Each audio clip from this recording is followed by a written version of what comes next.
Halo Sobat Hayuper, selamat datang di HI Pods episode ketiga. Nah, pada episode kali ini kita akan membahas sebuah topik yang sangat menarik dan juga sangat relevan untuk anak HI. Jadi istilahnya topik kali itu emang udah HI banget lah begitu. Topik hari ini mengenai respons Cina terhadap kenaikan pajak hingga 245% dari Amerika Serikat.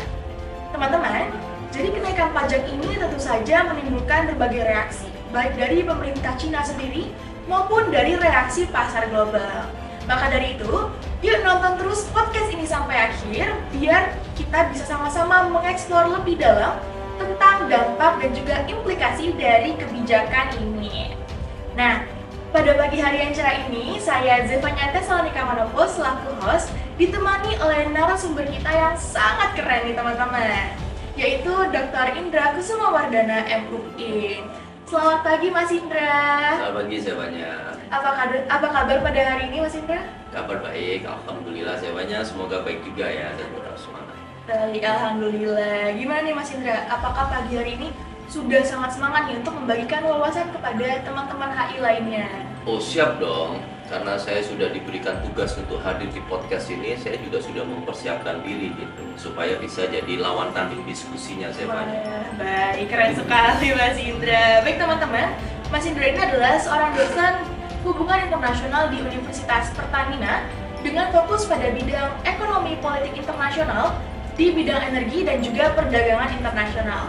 Nah, saat ini Mas Indra aktif sebagai dosen dan juga peneliti, serta terlibat dalam berbagai forum ilmiah dan juga pembuatan kebijakan publik, khususnya dalam isu-isu global seputar ketegangan dagang, komoditas energi, dan juga strategi ekonomi dari negara-negara besar. Jadi pas banget nih Mas Indra sebagai narasumber untuk membahas topik kita pada hari ini, yaitu kebijakan tarif Amerika Serikat terhadap Cina. Baik, sekali lagi kami ucapkan selamat datang Mas Indra ke HI Pods episode 3. Ya, senang bisa bergabung. Baik, terima kasih Mas Indra karena telah meluangkan waktunya nih. Pasti di tengah-tengah kesibukan Mas Indra yang padat, Mas Indra masih menyempatkan ya untuk datang ke sini, begitu.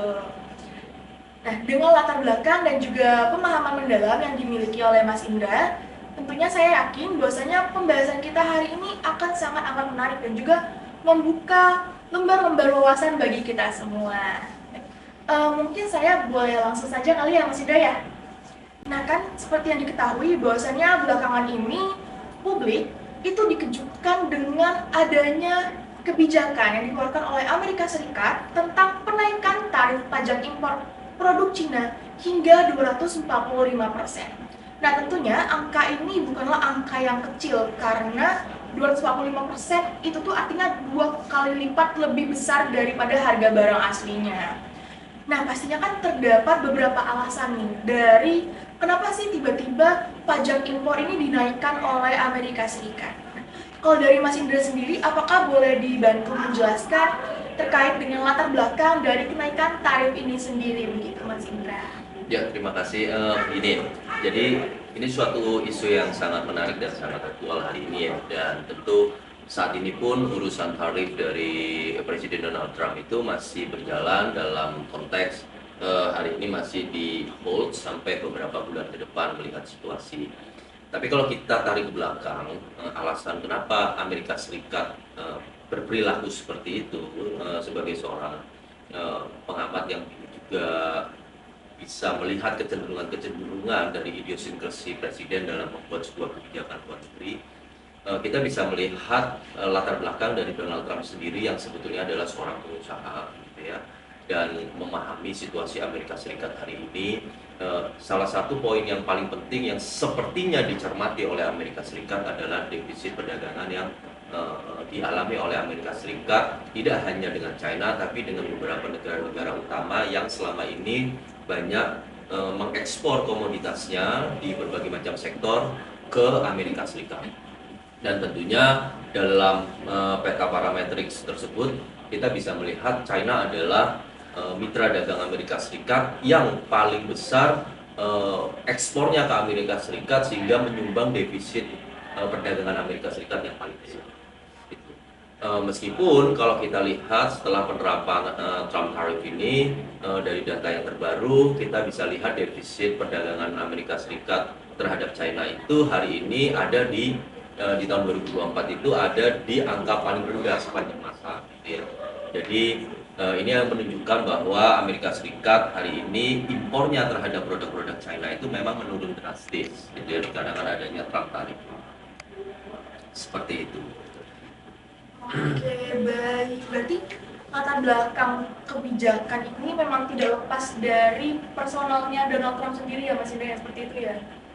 Sebagai pengusaha. Nah, setelah kita memahami latar belakangnya nih Mas Indra, tentunya teman-teman juga ingin mengetahui lebih lanjut sebenarnya apa sih motivasi utama di balik kebijakan ini? Apakah murni ekonomi atau mungkin ada unsur-unsur geopolitik di balik kebijakan ini? Jadi kalau misalnya menurut Mas Indra sendiri, apa yang menjadi motivasi pemerintah Amerika Serikat untuk mengeluarkan kebijakan ini? Ya, saya yakin Amerika Serikat sendiri sebagai negara besar pasti punya cara pandang ya terhadap eksistensinya dalam konteks geopolitik global hari ini, termasuk melihat bagaimana perkembangan negara-negara lain yang kalau kita tarik mundur pas Perang Dingin yang sebelumnya itu banyak mengikuti Amerika Serikat secara unilateral, pasca tahun 2000-an dengan kebangkitannya China, terus kemudian multilateralisme dunia yang juga semakin membuat diversifikasi politik di berbagai macam kawasan itu menjadi semakin dinamis. Amerika Serikat juga pasti punya cara pandang dalam konteks eksistensinya di dalam geopolitik global hari ini. Nah, sebetulnya kalau kita lihat, kita bisa melihat bahwa eksistensi Amerika Serikat di berbagai kawasan di dunia ini hari ini semakin menurun influence-nya. Dikarenakan apa? Beberapa negara-negara utama di dunia itu semakin menunjukkan memiliki kapasitas ekonomi, kapasitas militer, dan juga kepentingan-kepentingan yang berkaitan juga dengan berbagai macam kawasan di dunia, terutama di sektor-sektor utama seperti energi, terus kemudian sumber daya alam yang dapat dikatakan langka, yang relevan dalam konteks melihat trajektori perkembangan dunia ke depannya nanti. Nah, dalam hal itu, kalau kita lihat di level nasional Amerika Serikat sendiri, kita bisa lihat Donald Trump mencoba untuk mengarahkan cara berpolitik Amerika Serikat di level global itu mengedepankan narasi bahwa dia akan membuat Amerika Serikat menjadi hebat lagi dengan slogannya Make America Great Again, yang hari ini di Amerika Serikat bahkan sudah menjadi sebuah gerakan, gitu ya, menjadi sebuah gerakan yang banyak juga loyalisnya dan lain-lain. Dan ini masalah bagaimana seorang presiden melihat potensi-potensi ide-ide atau gagasan apa yang bisa dijual ke publik di Amerika Serikat yang kemudian bisa menopang kedudukannya sebagai presiden di Amerika Serikat, gitu ya. Nah, ketika kita bawa ke ranah internasional, tentu ini akan tercermin di dalam berbagai macam kebijakan luar negeri yang nampak dari seorang Donald Trump dan kabinetnya ketika menghadapi situasi global hari ini. Kita bisa lihat, dan ini bukan hanya, kalau semua dibilang, ini bukan hanya pengamatan saya sebagai seorang akademis yang jauh dari Amerika Serikat ya, dalam artian secara jarak, tapi beberapa negara-negara juga termasuk China sudah terang-terangan mengatakan bahwa ini adalah sebuah proteksionisme terang-terangan itu yang dilakukan oleh Amerika Serikat melalui Trump tarif ini. Dan beberapa bahkan menuduh bahwa ini bagian dari strategi extortion dari Amerika Serikat agar negara-negara yang dianggap dulunya itu memberikan sumbangsi defisit sangat panjang, defisit perdagangan yang besar ke Amerika Serikat itu mau duduk bernegosiasi secara bilateral sehingga Amerika Serikat bisa mendapatkan posisi yang lebih menguntungkan dalam konteks perdagangan internasional. Jadi kayak gitu ya. Istilahnya kita bisa lihat dinamikanya seperti itu. Baik. Kalau begitu sebenarnya sedikit kompleks ya terkait dengan motivasi dari Amerika Serikat ini, kenapa sampai mereka tiba-tiba mengeluarkan kebijakan menaikkan tarif yang bahkan melebihi harga produk itu sendiri ya Mas ya? Oh iya pasti dong. Karena memang jangankan Amerika Serikat, seorang individu saja punya kompleksitas yang sulit untuk dipahami gitu ya. Apalagi negara sebesar Amerika Serikat dengan berbagai macam kelebihan dan eksepsionalisme yang mereka percaya bisa mereka terus yakini di dalam konteks politik global. saya yakin mereka ya memang sangat kompleks dalam melihat dunia ini ya. Ya, baik gitu. Kalau misalnya seperti itu memang tampaknya ada beberapa pertimbangan lebih lanjut yang sangat strategis terutama dari sisi politik dan juga ekonomi yang Mas untuk bisa mewujudkan kepentingan nasional Amerika Serikat itu terkait dengan Make America Great Again gitu ya Mas ya. Nah, tapi kan tentu saja kebijakan sepihak yang dikeluarkan Amerika Serikat ini pasti memicu reaksi dari negara-negara yang terdampak langsung. Salah satunya adalah negara Cina. Karena Cina ini adalah mitra dagang utama, mitra dagang yang besar untuk Amerika Serikat. Kalau misalnya menurut Mas sendiri dari pengamatan Mas Indra, sekarang ini bagaimana sih respon resmi dari pemerintah Cina terhadap kenaikan tarif ini, terhadap kebijakan ini, Mas? Ya kita bisa mengikuti ya dari perkembangan yang ada bahwa China nampak tidak takut sama sekali terhadap kebijakan ini. Dan itu nampak dari satu respon mereka yang paling utama yang memberikan tarif balasan. Ya, yang jumlahnya juga di hampir angka yang sama 100-124% terhadap beberapa barang-barang Amerika Serikat yang masuk ke dalam negara China gitu dalam konteks perdagangan internasional. Juga mereka memberikan berbagai macam pembatasan-pembatasan untuk merespon langkah Amerika Serikat memberikan kebijakan yang tidak, menurut pandangan saya juga saya sepakat bahwa itu tidak mengedepankan fair trade di dalam perdagangan internasional gitu ya.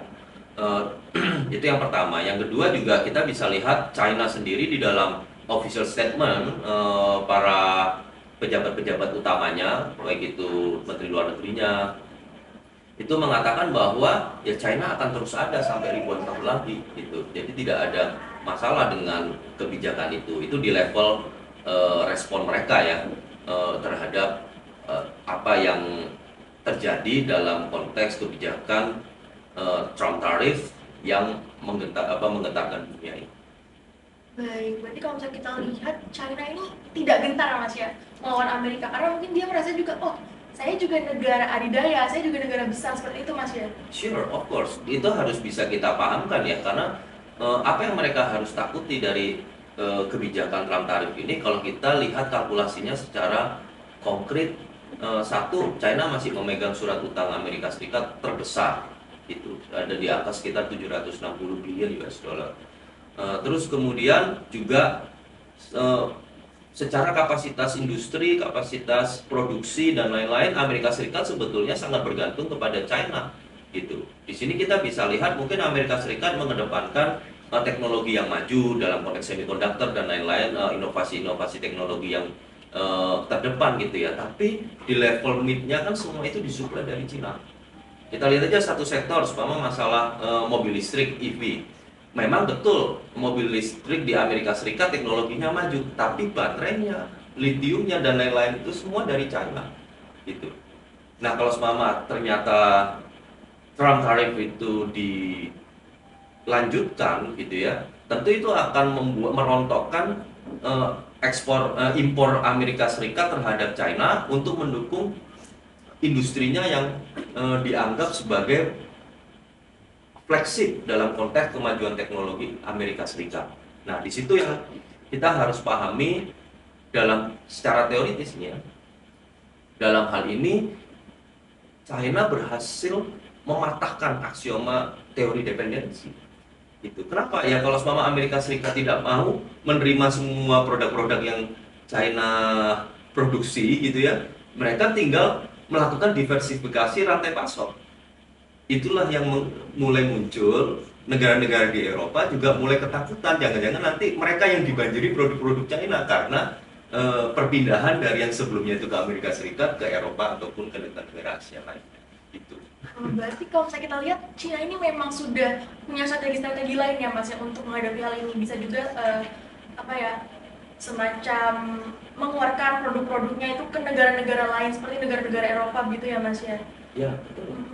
Dan itu sudah bisa kita lihat kecenderungannya. Contoh, kita ngambil satu contoh saja, mobil EV China yang terkena Trump tarif sampai ratusan persen gitu ya. Kalau sebetulnya pada di periode Donald Trump sebelumnya itu sudah terkena Trump tarif gitu, 27%.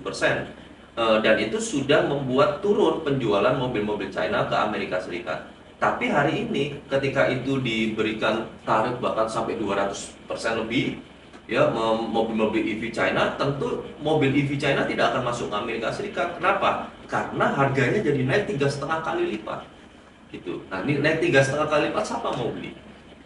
Gitu. Nah, tentu tetap pabrik-pabrik mobil EV di China harus mencari export destination yang baru. Mana pasar yang bisa menerima mobil-mobil China? So you can try to pay attention why hari ini di Indonesia mobil listrik China mulai banyak. Salah satu brandnya yang paling terkenal yang hari ini banyak mulai kelihatan di Indonesia. Kenapa ya? Karena mereka juga punya strategi mitigasi dalam melihat perkembangan dinamika ekonomi global yang nampaknya mengalami penguatan proteksionisme di negara-negara besar. Baik, tadi Mas Indra sempat menyebutkan bahwasannya di situasi ini sekarang ini China ini sedang secara agresif mendiversifikasikan target ekspornya ke negara-negara. Kalau saya boleh tahu, kalau Mas Indra sendiri menjelaskannya bagaimana, Mas? Oke, jadi kita harus memahami ya bahwa dalam perdagangan internasional dunia hari ini yang awalnya dibangun dalam semangat keterbukaan pasar, dunia mengikuti apa yang disebut sirkulasi arus kapital melalui perdagangan internasional itu sendiri. Perpindahan komoditas itu juga diikuti sirkulasi perpindahan arus kapital dan transaksi yang dilakukan melalui perdagangan lintas batas negara. Dan ini satu hal penting dalam memahami bagaimana sikap mental negara-negara dunia dalam melihat perdagangan internasional sebagai instrumen untuk menopang masing-masing negara, terutama negara seperti China. Kalau kita lihat hari ini apa sih yang paling dikhawatirkan baik oleh China ataupun banyak negara-negara lain yang khawatir dengan adanya Trump tarif itu adalah sebuah decoupling dalam perdagangan internasional dikarenakan proteksionisme yang dilakukan Amerika Serikat. Dan ini yang justru sebetulnya diharapkan oleh Trump. Gitu. Dan pada hari ini kalau kita lihat begitu banyak negara yang datang ke Amerika Serikat untuk minta negosiasi, ya dapat dikatakan kebijakan ini berhasil. Nah, sedangkan China bagaimana? China tentu memiliki fondasi ekonomi yang jauh lebih kuat dibandingkan negara-negara yang tiba-tiba langsung minta waktu ke Amerika Serikat melalui berbagai macam channel untuk bisa bernegosiasi, gitu ya. Kalau kita, apakah nantinya China dengan adanya Trump tarif ini maka perdagangan internasionalnya akan macet sama sekali untuk tidak ekspor apapun ke Amerika Serikat? Itu dalam kacamata saya nampaknya tidak akan terjadi. Decoupling total itu tidak akan terjadi karena bagaimanapun hingga hari ini China adalah mitra dagang terbesarnya Amerika Serikat. Gitu ya, dengan impor Amerika Serikat ke China itu ada di angka sekitar 248 billion US dollar gitu ya. Sedangkan ekspor Amerika Serikat ke China ada di angka sekitar 123 billion US dollar. Gitu. Nah, di situ menunjukkan size meskipun turun, tapi size-nya tetap besar.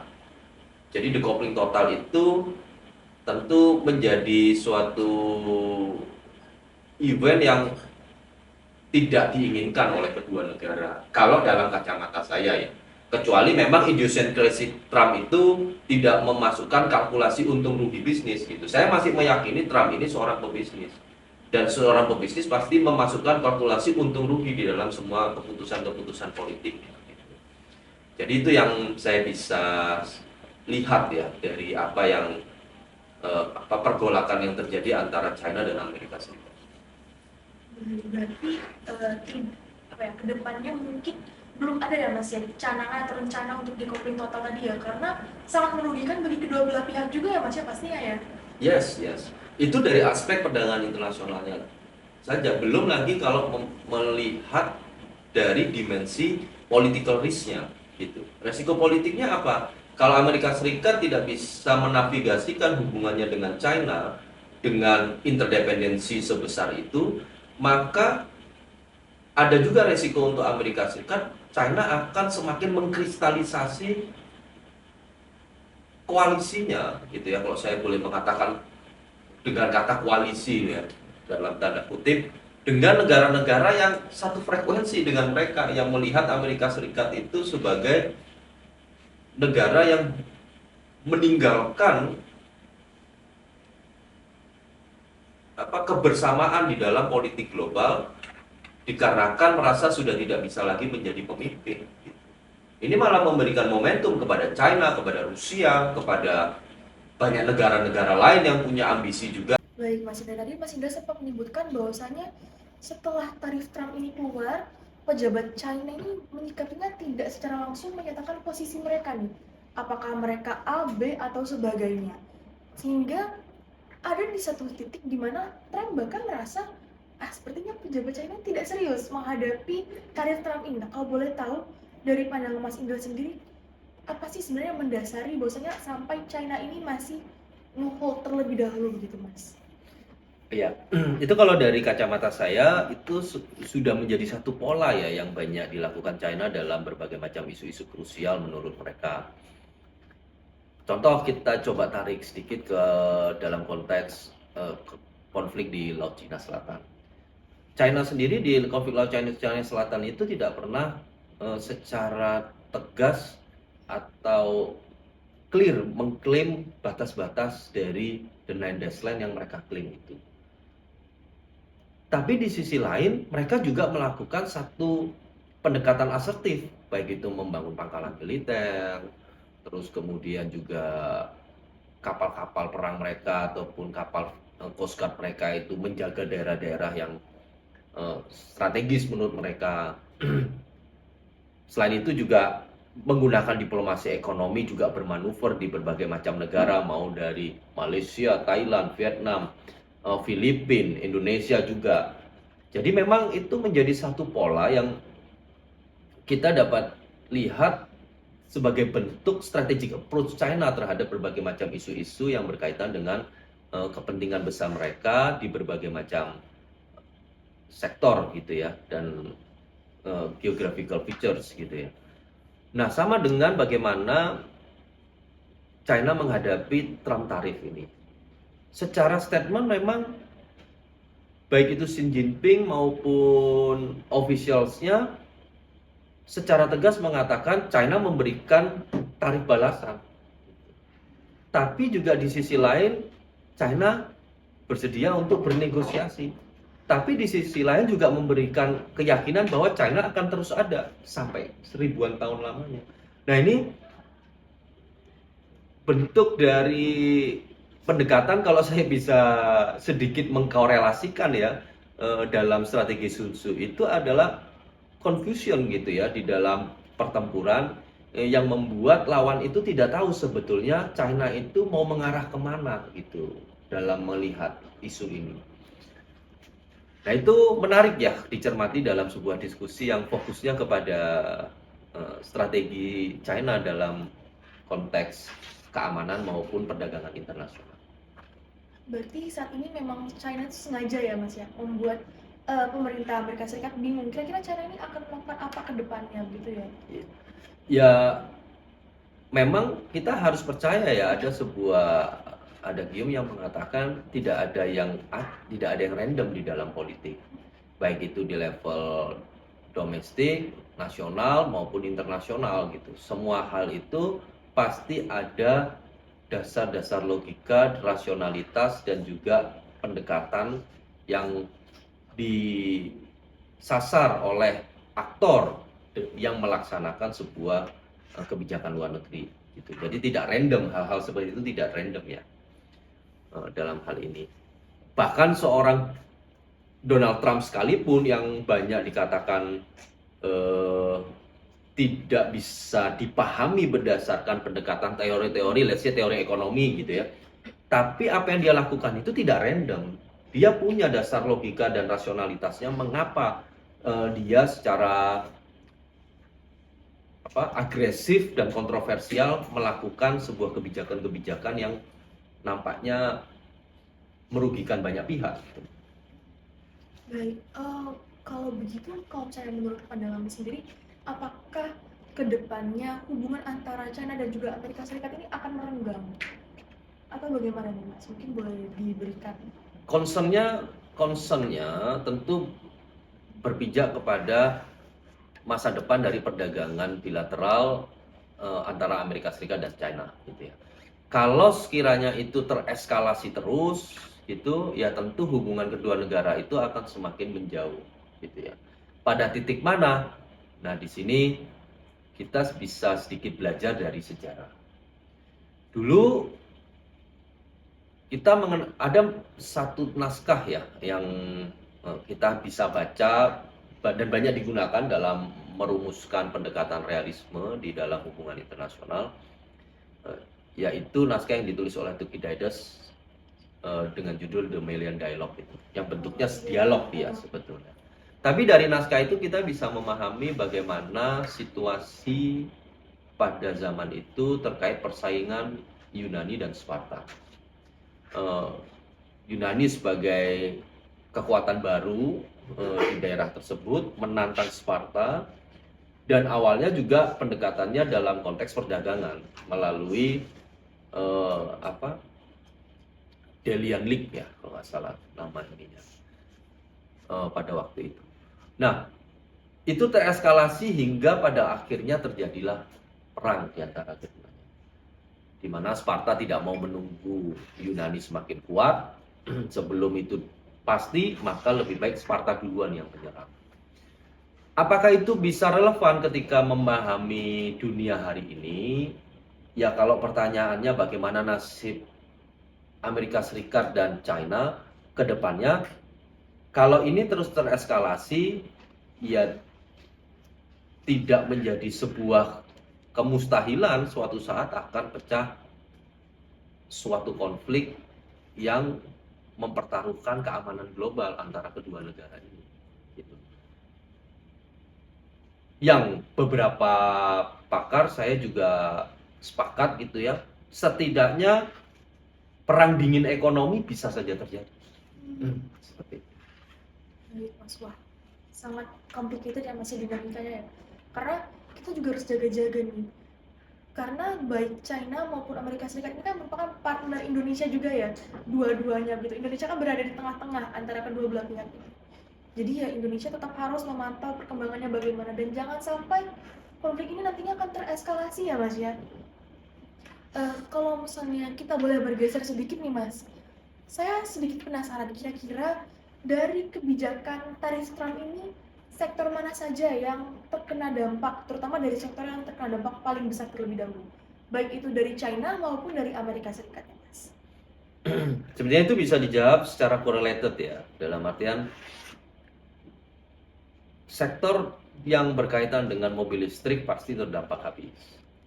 Itu di antara kedua negara. Sektor yang berkaitan dengan impor panel surya murah dari China yang dilakukan oleh Amerika Serikat itu juga pasti akan terdampak. Terus sektor yang berkaitan dengan manufaktur yang selama ini juga banyak mengandalkan kekuatan industri China itu juga akan terdampak. Sektor yang berkaitan dengan produksi teknologi berbasiskan gadget dan lain-lain itu juga pasti akan sangat terdampak. Setidaknya dengan contoh dalam konteks panel surya, dengan tarif sel panel surya di atas 50% yang diterapkan oleh Amerika Serikat, ya tentu itu akan menjadikan mengimpor panel surya dari China sudah tidak menarik lagi. Nah pertanyaannya, ini menarik nih, pertanyaannya, pabrik panel surya Amerika Serikat siap tidak menghadapi hilangnya panel surya dari China itu? Meskipun mereka sudah disubsidi dan lain-lain oleh IRA dan lain-lain, terakhir saya cek ya belum siap. Gitu. Nah ini menjadi satu hal yang penting untuk dicermati oleh para pelaku pembuat kebijakan yang merepresentasikan negara-negara masing-masing dalam konteks multilateral diplomasi ya, bahwa sebaiknya eskalasi dari perang dagang itu tidak terus dilanjutkan. Harus ada cara juga dari multilateral organization bisa memberikan tekanan kepada Amerika Serikat supaya tidak mengorbankan tata kelola global secara keseluruhan berdasarkan kebijakan luar negeri yang bentuknya seperti itu. Berarti kalau misalnya kita lihat, sebenarnya lebih mempertanyakan kira-kira apakah sektor-sektor terkait di Amerika Serikat ini sudah siap apabila ditinggalkan oleh China begitu ya Mas ya. Kalau misalnya dari China sendiri, apakah ada Mas, misalnya sektor dari China yang memiliki ketergantungan kepada Amerika Serikat seperti itu? Concern China itu lebih kepada produksi yang mereka lakukan harus didistribusikan kemana.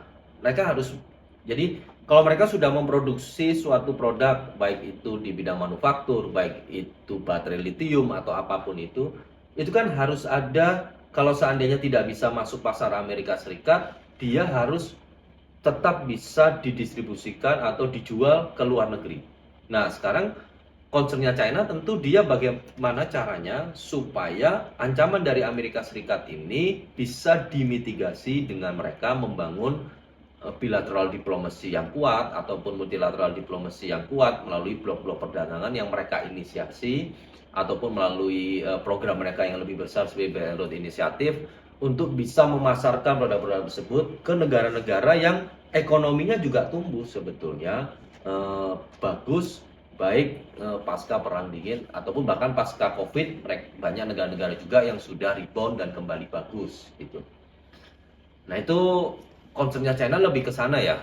Kalau semama dibilang bagaimana dengan impornya China ke Amerika Serikat, saya yakin angka yang sebesar itu gitu ya, itu bisa disubstitusi dengan mereka mencari pasar lain di negara-negara lain di dunia.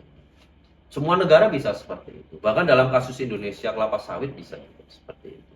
Bahkan itu bisa dalam konteks ke Indonesia dalam konteks kelapa sawit itu bisa disirkulasikan sendiri di dalam negeri gitu. Untuk produk-produk kelapa sawit yang mendapatkan halangan-halangan perdagangan dari Uni Eropa. Oke, sedikit menarik nih Mas, ketika kita membahas Belt and Road Initiative, saya izin bertanya Mas, kira-kira menurut pandangan Mas Indra sendiri, apakah sebenarnya kebijakan BRI ini telah menduga atau telah memprediksi bahwasanya akan ada kejadian seperti ini ke depannya, sehingga sebelum Trump tarif ini dikeluarkan, China itu sudah bermanuver gitu Mas ke negara-negara lain melalui BRI ini? Kalau dibilang memprediksi akan adanya presiden, jadi gini, BRI itu kan dia mulai naik programnya di tahun 2010 ya. Saya pikir landasannya bukan memprediksikan akan ada presiden seperti Donald Trump, tapi lebih kepada tantangan konkret yang dihadapi China 10 tahun sebelumnya. Yang salah satunya itu kalau kita mengetahui bahwa di tahun 2003 Hu Jintao itu mengatakan bahwa China itu mengalami dilema-dilema yang salah satunya adalah dilema Malaka dan lain-lain dalam konteks interkonektivitas perdagangan untuk mendukung pertumbuhan ekonomi mereka yang setiap tahunnya itu ada di atas 10%. Gitu. Nah, itu tantangannya. Itulah kenapa muncullah program kebijakan luar negeri mereka secara global yang namanya itu Belt and Road Initiative. Yang keinginannya tentu memperkuat interkonektivitas dalam mendukung perdagangan internasional untuk mendukung pertumbuhan ekonomi China gitu. Nah, apakah ada satu variabel yang diperhatikan China bahwa mungkin saja Amerika Serikat menjadi proteksionis? Ya, itu harus dikonfirmasi ya. Apakah memang itu menjadi concern mereka? Tapi sependek pengetahuan saya belum pernah belum pernah mengetahui ya bahwa China memperhatikan variabel tersebut gitu dalam berbagai macam literatur ataupun topik-topik yang saya ikuti.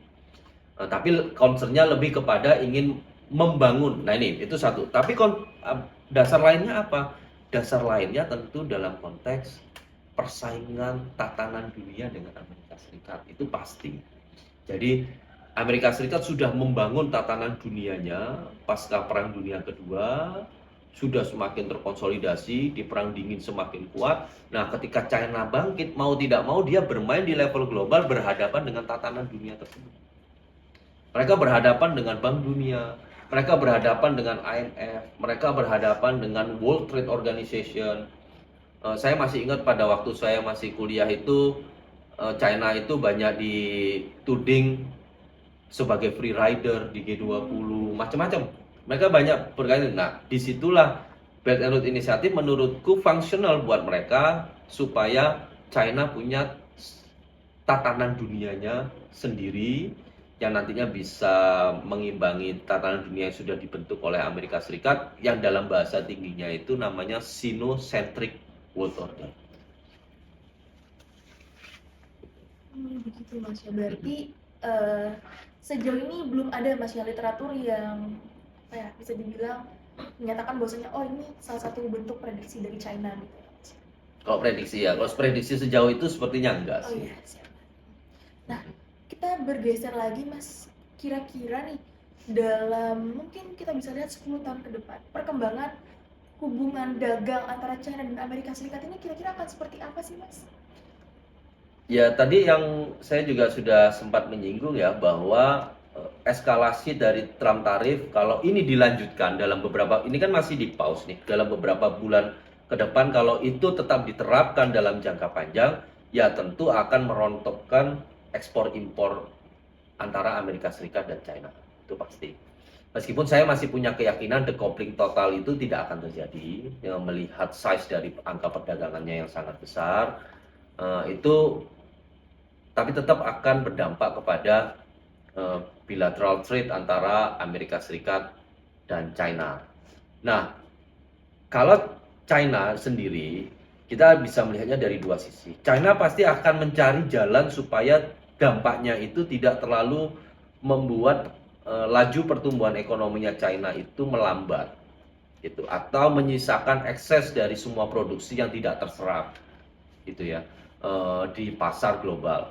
Pasti mereka akan melakukan diversifikasi destinasi tujuan ekspor, membangun kerjasama dengan berbagai macam negara-negara yang dianggap potensial untuk bisa menyerap produk-produk mereka.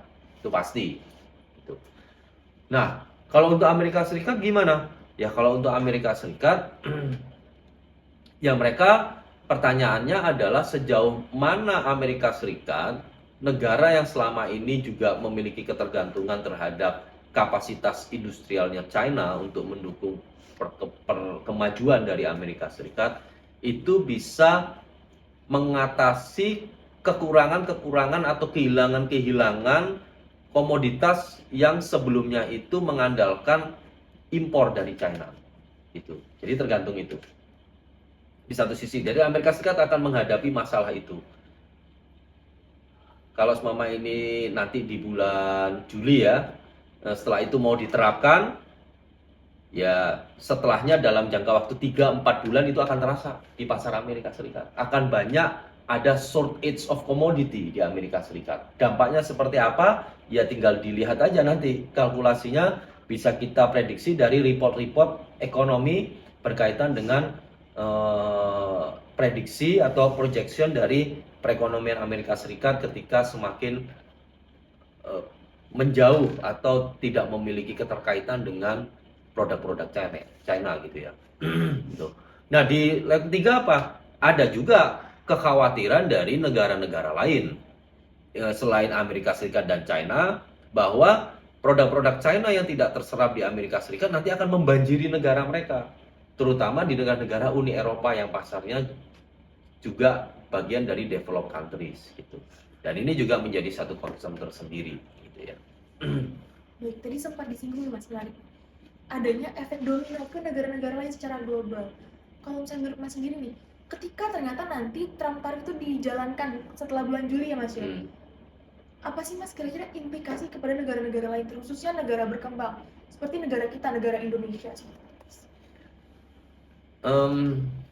Kalau dikatakan, jadi kita bisa lihat dari level global dulu ya. Dari level dari level interstate antara China dengan Amerika Serikat sendiri. Apa sih dampak yang paling kalau kita bisa mengukur ya dengan adanya Trump tarif ini yang bisa berdampak konkret kepada Amerika Serikat sebagai sebuah negara?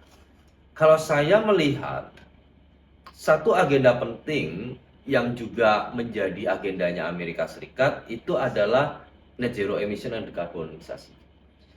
Di mana kalau semua kita lihat hari ini bauran energi keberlanjutannya Amerika Serikat itu ada di angka 21%, gitu ya, dibandingkan sumber-sumber energi yang lain.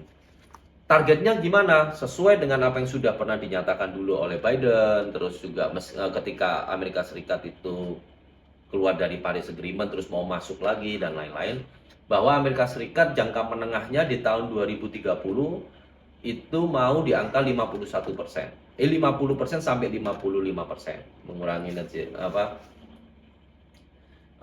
dalam konteks energi keberlanjutan. Nah, ini tentunya akan terpengaruh dengan adanya Trump tarif itu.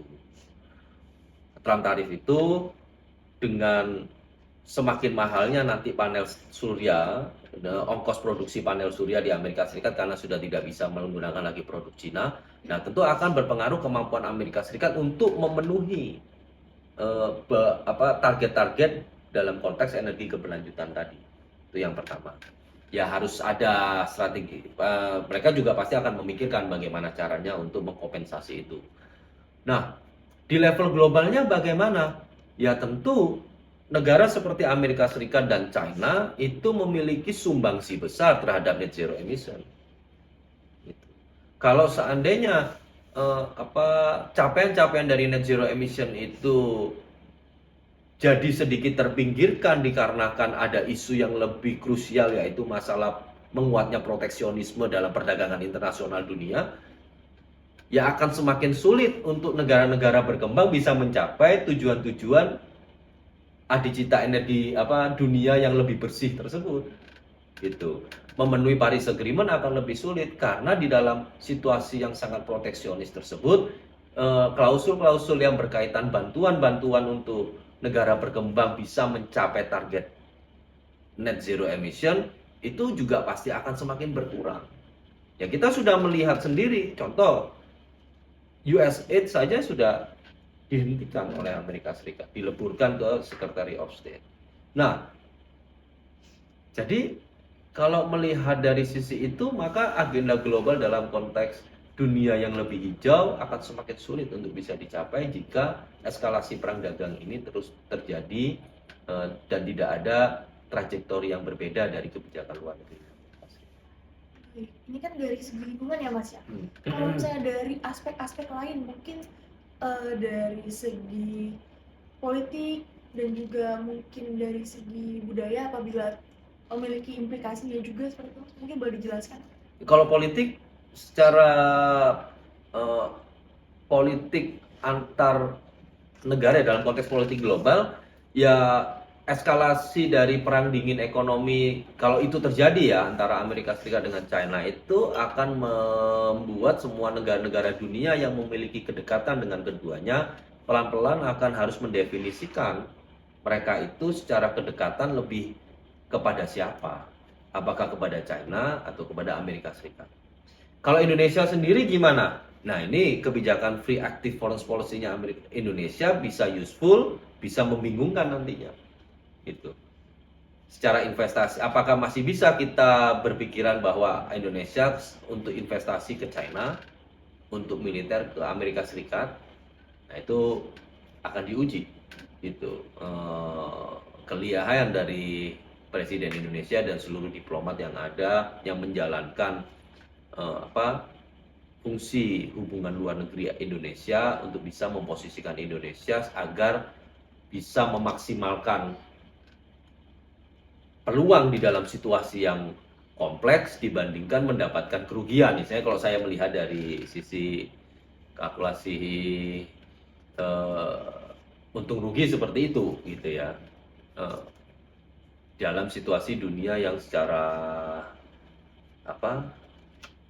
kristalisasi kelompok-kelompok itu semakin menguat gitu. Berarti apabila memang ini nanti nggak dijalankan Trump tarifnya akan ada bentuk-bentuk polarisasi Mas ya. Negara harus memilih mereka akan ikut ke kubu mana. Ya kalau seandainya Trump tarif itu terus dilanjutkan, terus memang berdampak sekali kepada Amerika Serikat, terus berdampak sekali kepada cara China melihat kapasitas produksinya sehingga banyak mencari pasar-pasar baru, dan ini pasti akan membuat Amerika Serikat dan China semakin jauh kan. Nah, di situ bagaimana dengan kedekatan negara-negara lain yang selama ini ya pasti juga mengharapkan kedekatan dengan keduanya tanpa ada konflik yang membuat mereka bisa harus berhadapan gitu dengan dua negara besar ini. Baik gitu ya Mas. Kita masuk ke pertanyaan terakhir nih Oke. Mas. Jadi karena kita sudah melihat juga bersama bahwasannya situasi sekarang ini sangat amat kompleks, di mana kita bergerak pastinya akan ada dampak-dampak lain yang menyusul dan mengekor di belakangnya. Dan tentunya saya rasa ini akan berimplikasi pada sisi ekonomi, terutama bagi para pelaku bisnis ya Mas ya. Jadi akan sangat menarik kalau misalnya saya mendengarkan pandangan atau mungkin saran dari Mas Indra terkait dengan sebenarnya bagaimana cara para pelaku bisnis di tengah situasi global yang sangat kompleks ini harus menghadapi ketidakpastian kebijakan. Jadi apa saran dari Mas Indra bagi para pelaku bisnis yang beroperasi di sektor-sektor terkait, mungkin contohnya tadi di sektor teknologi seperti itu Mas? Karena mereka juga sebenarnya terpengaruh kan dari kebijakan ini. Secara ini kalau ngomongin pelaku bisnis di Indonesia berarti ya. Kalau pelaku bisnis di Indonesia, Trump tarif itu mostly tidak secara langsung berdampak kepada mereka. Berdampak kepada siapa? Berdampak kepada pelaku bisnis spesifik tertentu di Indonesia yang banyak melakukan ekspor komoditas ke Amerika Serikat. Contoh, alas kaki, furniture, terus apa lagi ya? Yang paling utama itu sih, alas kaki, furniture, produk tekstil mungkin beberapa ya, yang selama ini banyak melakukan ekspor ke Amerika Serikat dan tentu bayarannya kan dalam bentuk dolar gitu. Ya mereka pasti akan terdampak. Untuk kalangan pebisnis yang ini, mereka harus cari jalan gimana caranya jangan sampai cash flow-nya itu berhenti dikarenakan orderan dari Amerika Serikat mendapatkan kesulitan adanya barrier dari tarif policy-nya Trump. Kalau untuk yang lainnya bagaimana? Ya sebetulnya ekspor Indonesia ke Amerika Serikat itu kan tidak terlalu besar ya. Salah angkanya itu, kalau saya nanti silahkan dicek secara lebih detail, itu tidak sampai 20% dari total ekspor Indonesia itu destinasinya ke Amerika Serikat, bahkan mungkin cuma 11%. Nah, dengan demikian berarti dampaknya kepada pertumbuhan ekonomi Indonesia itu juga tidak secara langsung menurunkan gitu ya. Kalau pertumbuhan ekonomi itu ada di angka 5% gitu, 5,2% dan lain-lain, itu tiba-tiba langsung rontok ke 3% ya enggak lah. Itu enggak akan terjadi tiba-tiba seperti itu. Kalau tolak ukurnya Trump tarif terhadap ekonomi Indonesia secara langsung. Tapi kalau secara tidak langsung gimana? Ya itu baru kita ngomongin dalam abstraksi yang misalnya cara melihat yang lebih luas gitu ya, bahwa China dan Amerika Serikat ini kekuatan ekonomi dunia yang sangat dominan. Kalau seandainya terjadi ketidakpastian dalam hubungan dagang keduanya, itu bisa saja mempengaruhi pertumbuhan ekonomi dunia, gitu ya. Kenapa? Karena China juga pasti punya keterkaitan dengan banyak negara dalam konteks bisnisnya, bisnis proses di negaranya. Baik itu, saya kasih contoh saja lah. Contoh kayak Thailand. Thailand itu sangat diuntungkan dengan mengekspor durian ke China. Orang China suka sekali makan durian. Nah, tentu kalau semama terjadi apa-apa dengan ekonomi China, orang-orang yang suka beli durian ini kan mungkin daya belinya akan turun. Maka ekspor Thailand akan terdampak. Hal-hal seperti itu yang bisa saja terjadi kalau sekiranya ketidakpastian ekonomi global ini terus-menerus terjadi dalam jangka panjang. Jadi ada dampak langsung dan juga tidak langsung ya Mas.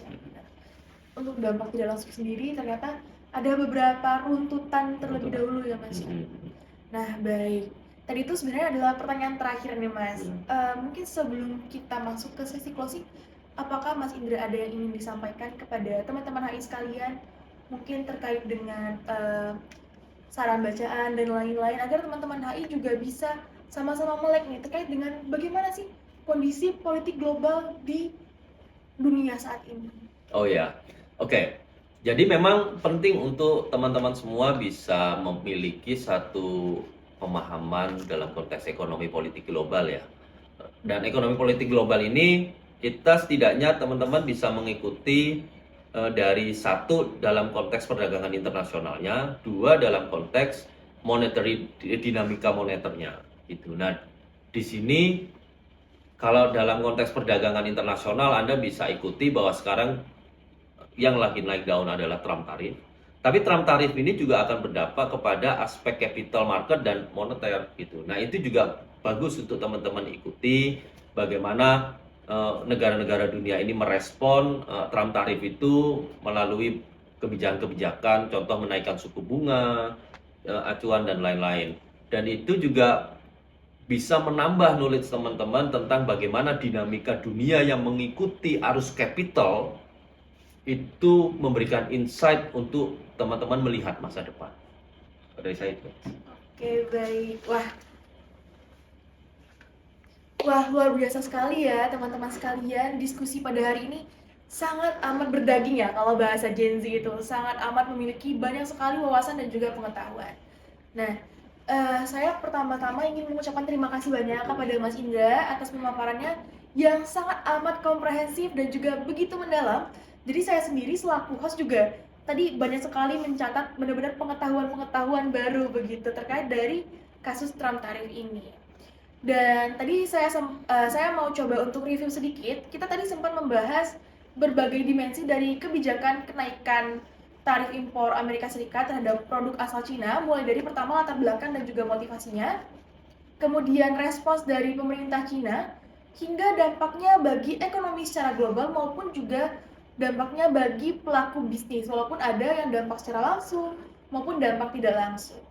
Dan saya rasa isu yang sedang berkembang saat ini itu bukan hanya tentang persoalan dari kedua negara adidaya aja, tapi juga menyangkut stabilitas ekonomi global dan juga strategi-strategi banyak negara, di mana pastinya banyak negara harus mencoba untuk research dan juga mengubah haluan mereka sedikit demi sedikit apabila nantinya Trump tarif ini benar-benar terlaksanakan.